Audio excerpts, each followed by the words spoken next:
Alors, on va appliquer maintenant ces formules qu'on vient de voir en faisant l'exemple B qui est à la page 8 de votre brochure de trigonométrie. Dans cet exemple, on nous demande de résoudre le triangle rectangle dont l'hypoténuse mesure 7 cm et l'une des cathètes 4 cm.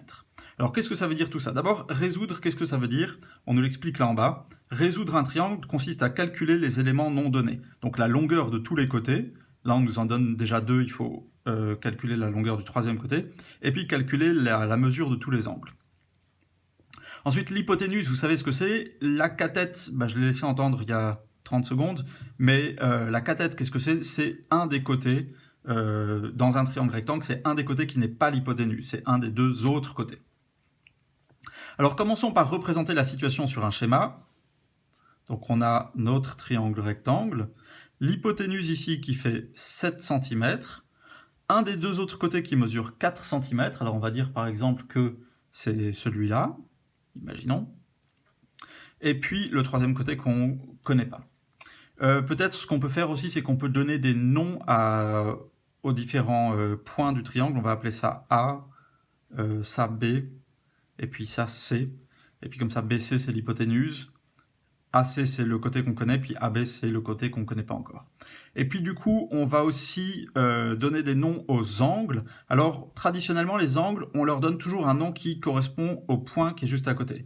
Donc là, l'angle droit, comme c'est à côté du point A, on va l'appeler alpha. Cet angle ici, comme c'est à côté du point B, on va l'appeler bêta. Et puis cet angle-là, on va l'appeler gamma. Et maintenant, on va essayer de répondre. Alors la première chose qu'on va faire, c'est qu'on va chercher la longueur de BA.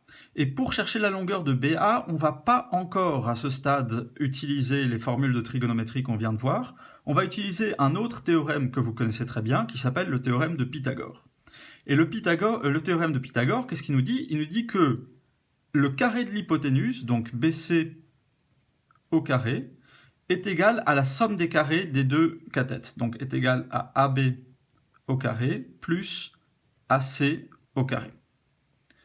Maintenant, nous, on cherche AB justement, c'est AB qu'on ne connaît pas, donc on va isoler AB, donc je vais exprimer AB au carré en fonction des deux autres, ça fait AB carré égale BC carré moins AC carré.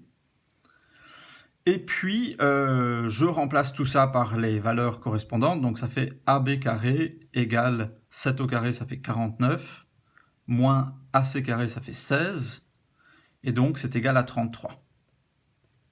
Donc ça veut dire que la longueur de AB, c'est égal à la racine de 33.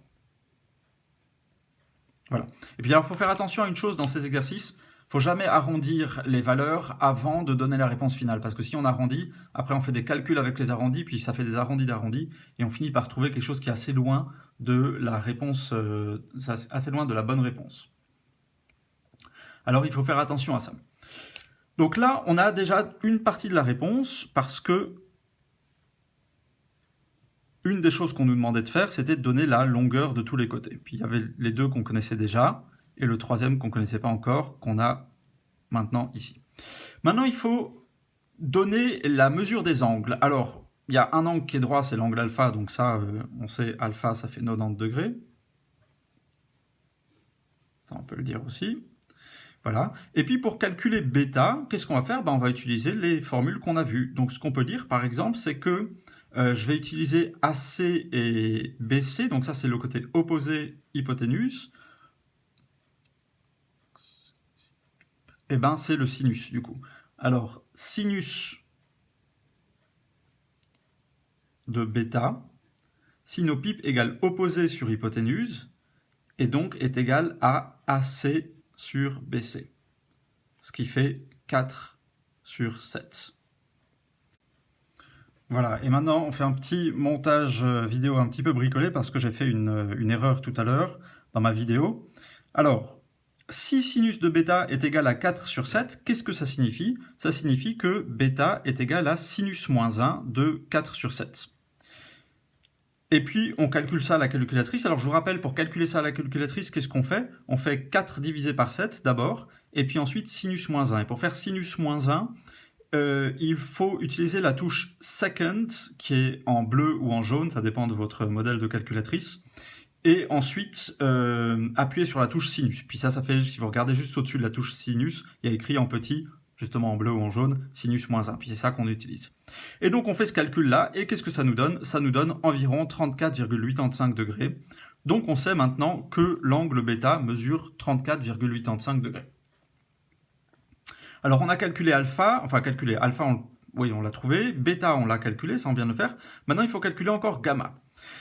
Et pour calculer gamma, qu'est-ce que je vais utiliser? Je pourrais utiliser les mêmes côtés, AC et BC, pourquoi pas. Par contre, il faut faire attention à une chose, c'est que BC c'est toujours l'hypoténuse, mais par contre AC ça n'est plus le côté opposé par rapport à gamma, c'est le côté adjacent par rapport à gamma.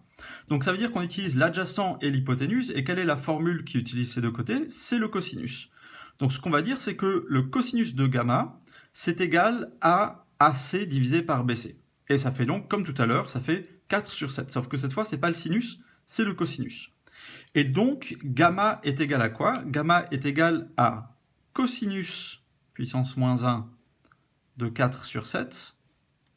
Et ça, de nouveau, on le fait à la calculatrice comme tout à l'heure, et ça nous donne une valeur d'environ 55,15 degrés.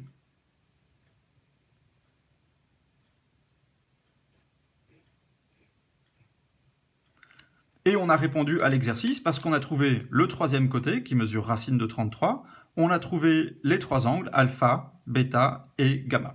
Alors maintenant, certains d'entre vous diraient peut-être, oui, mais pour trouver gamma, on aurait pu faire différemment, puisqu'on sait que la somme des angles dans un triangle, c'est 180 degrés, alors on aurait pu faire simplement 180 moins 90 moins 34,85. Et bien vous avez entièrement raison, on aurait pu faire comme ça aurait tout à fait marché aussi.